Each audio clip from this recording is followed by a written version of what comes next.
Cristo é meu Rei. O Senhor esteja convosco. Está nele nós. Proclamação do Evangelho de Jesus Cristo segundo São João. Glória a vós, Senhor.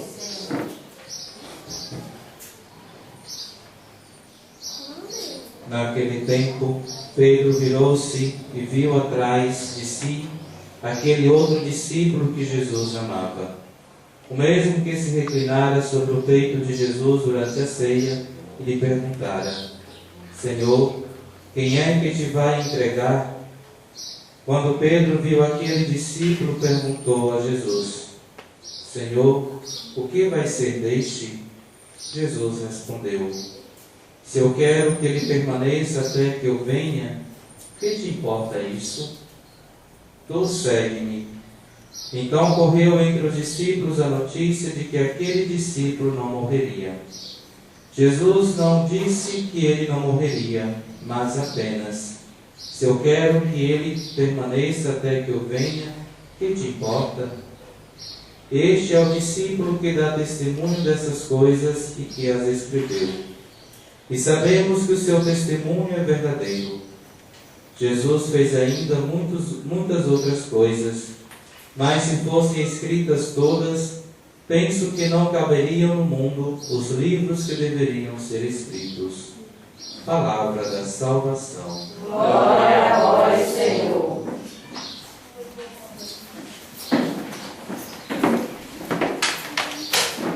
Caríssimos irmãos e irmãs,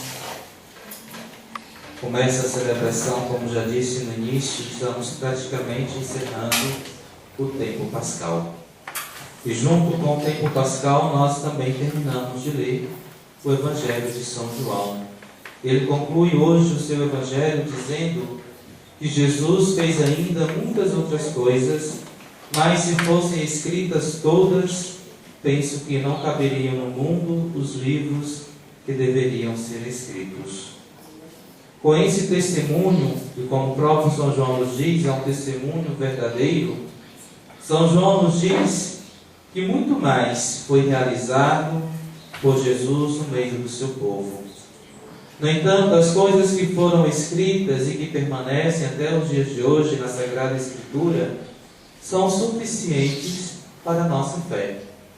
Poderiam, claro, ter sido escritos tudo aquilo que Jesus falou e realizou no meio do seu povo. No entanto, se torna desnecessário, tendo em vista que o Evangelho da Sagrada Escritura tem como objetivo despertar os nossos corações para a fé, despertar os nossos corações para Deus. E com esse testemunho de São João, nós entendemos então que o que está escrito é suficiente para isso. Tudo aquilo que o Senhor nos diz no Evangelho, nos ensina, é então suficiente para que nós tenhamos fé, para que nós deixemos que a nossa vida seja transformada, convertamos o nosso coração e procuremos servir ao Senhor com todas as forças do nosso ser. Porque nós não podemos dizer que não sabíamos. Nos é testemunhado pelos discípulos, nos é testemunhado por tantas pessoas que ao longo dos anos, dos séculos, vivenciaram essa palavra e foram capazes de, assim como os discípulos também, testemunhar tudo aquilo que o Senhor ensinou e que se contém na Sagrada Escritura, que contém no Evangelho. Então é a nossa vez de podermos então despertar em nossos corações o desejo por testemunharmos e, como São João, darmos um testemunho verdadeiro da ação de Deus em nossas vidas. Até mesmo porque, como nos diz o Senhor no Evangelho, Ele não nos deixou órfãos. Quando Ele foi para junto do Pai, e Ele dizia no Evangelho de São João, que era necessário que Ele fosse para junto do Pai, era bom para nós que Ele fosse para junto do Pai, porque se Ele não fosse, o Espírito da Verdade, o defensor, não viria para nós. E é o Espírito Santo que nos ensina e nos recorda tudo aquilo que o Senhor realizou e ensinou aos seus discípulos. É por isso que nós precisamos caminhar sempre sob a ação do Espírito Santo de Deus. Porque se nós estamos sob a ação do Espírito Santo de Deus, nós não vamos ter medo de dar o nosso testemunho. Nós não vamos nos intimidar diante das dificuldades, diante das perseguições, das calúnias que sofreremos. Porque isso é o testemunho de Paulo na liturgia de hoje. Mesmo preso, Paulo não se deixou intimidar, mas continuou a evangelizar, continuou a pregar o Evangelho de nosso Senhor Jesus Cristo. A prisão de Paulo não foi suficiente para calar a sua boca, mas ao contrário, ele sempre encontrava meios e oportunidades de anunciar a boa nova da salvação. E ele, então, nessa primeira leitura, fala o motivo da sua prisão, que é por causa da esperança de Israel, porque Paulo estava testemunhando a ressurreição de Jesus. E ele diz claramente nessa primeira leitura, quando ele diz: irmãos, eu não fiz nada contra o nosso povo, nem contra as tradições de nossos antepassados. No entanto, vim de Jerusalém como prisioneiro, e assim fui entregue às mãos dos romanos. Interrogado por eles no tribunal, e não havendo nada em mim que merecesse a morte, eles quiseram me soltar. Mas os judeus se opuseram e eu fui obrigado a apelar para César, sem nenhuma intenção de acusar minha nação. É por isso que eu pedi para ver-vos e falar-vos, pois estou carregando essas algemas exatamente por causa da esperança de Israel. Paulo convoca ali os chefes dos judeus, os chefes do povo, para se defender, para apresentar a sua defesa. E ele diz que não causou nenhum mal contra o seu povo e contra as tradições do seu povo. Ele permaneceu fiel à tradição que ele recebeu dos seus pais, dos seus antepassados. No entanto, os judeus se opuseram contra ele em Jerusalém, e por isso ele teve que apelar para o julgamento de César, porque diz que carrega essas algemas exatamente por causa da esperança de Israel. Ou seja, o que o povo de Israel caminhava esperando? A libertação. E Jesus, com o mistério da sua paixão, morte e ressurreição, se constitui de fato como libertação, não só para o povo de Israel, mas para todos nós. No entanto, o povo de Israel, os judeus, ou melhor dizendo, o chefe do povo, o chefe dos judeus, não foram capazes de compreender isso na pessoa de nosso Senhor Jesus Cristo, porque eles estavam muito voltados para a questão política, para a questão humana, e esperavam a sua libertação de fato do Império Romano, uma libertação política. E a libertação que Jesus veio nos trazer é muito maior, muito mais profunda do que simplesmente a libertação de uma opressão política, de uma opressão do corpo neste mundo. Porque Jesus veio nos libertar da opressão do pecado, que oprime a nossa alma e que pode nos fazer perder o céu. Mas os chefes dos judeus não compreenderam isso. E Paulo fala que está sendo preso exatamente por causa dessa esperança de Israel. Porque Paulo provou, experimentou e agora testemunha tudo aquilo que Jesus pode fazer na vida de cada um de nós. E a leitura nos diz ainda que Paulo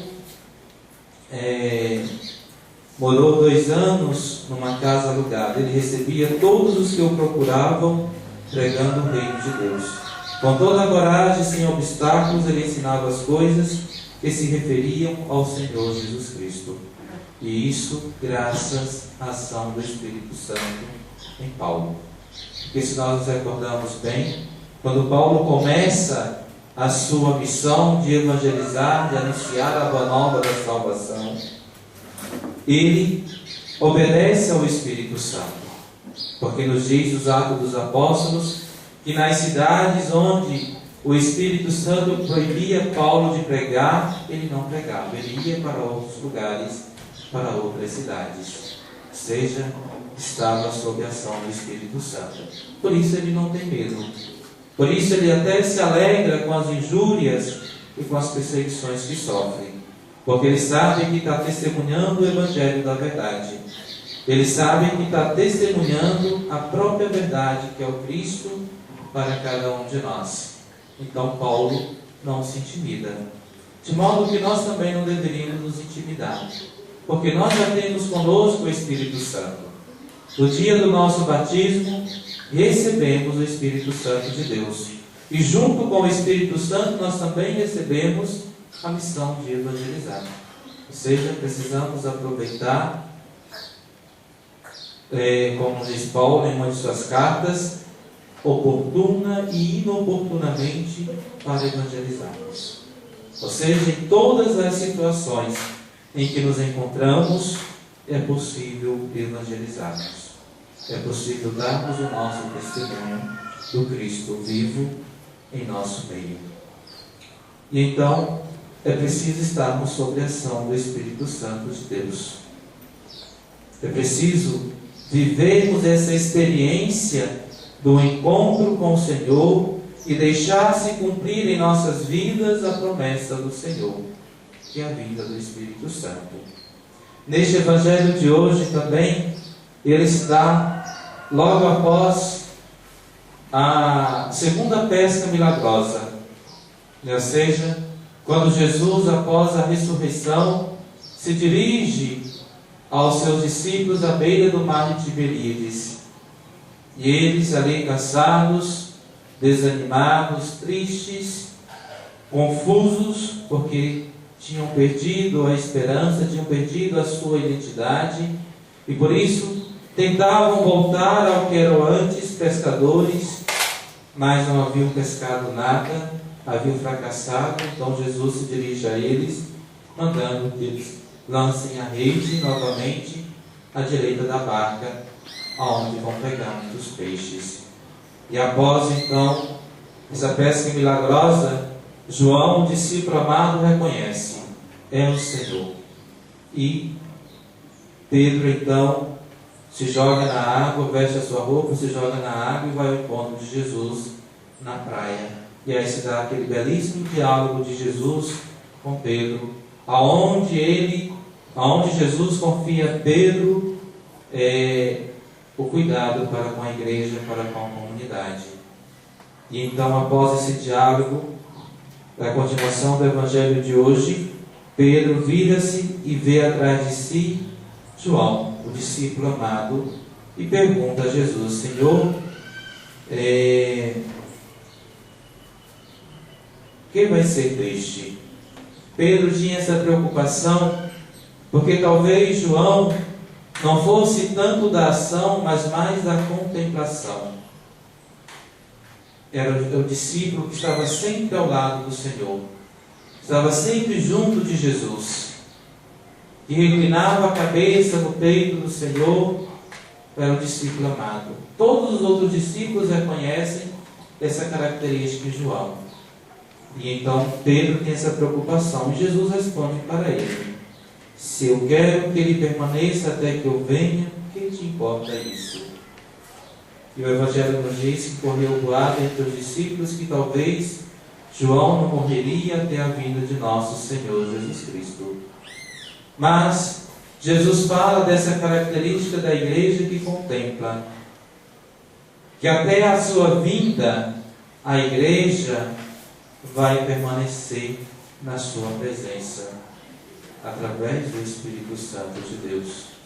Porque é o Espírito Santo que hoje nos faz permanecermos na presença do Senhor, que eleva os nossos corações para Deus. É o Espírito Santo que nos faz viver essa experiência de amor, a experiência de João com Jesus, essa experiência profunda de amor com o Senhor, ao ponto de nosso coração chegar a doer, desejando estar unido ao Senhor, ao coração de Jesus. Porque nós precisamos de fato viver essa experiência do amor incondicional, do amor verdadeiro ao Senhor. Senão nós desanimamos fácil. Na verdade, o Espírito Santo é quem nos dá força e quem nos impulsiona a buscarmos esse amor de Deus presente em nossas vidas. Então, os queridos irmãos e irmãs, que ainda preparando o nosso coração para o dia de amanhã, o dia de Pentecostes, na verdade já começamos a celebrar hoje, na missa da noite, da vigília. Queremos então pedir ao Senhor que prepare o nosso coração para acolher o Espírito Santo de Deus, para que assim possamos viver sempre na obediência ao Senhor e à sua palavra, buscando testemunhar verdadeiramente o amor de Deus presente na vida de cada um de nós. Fiquemos de pé e vamos elevar ao Senhor as nossas preces.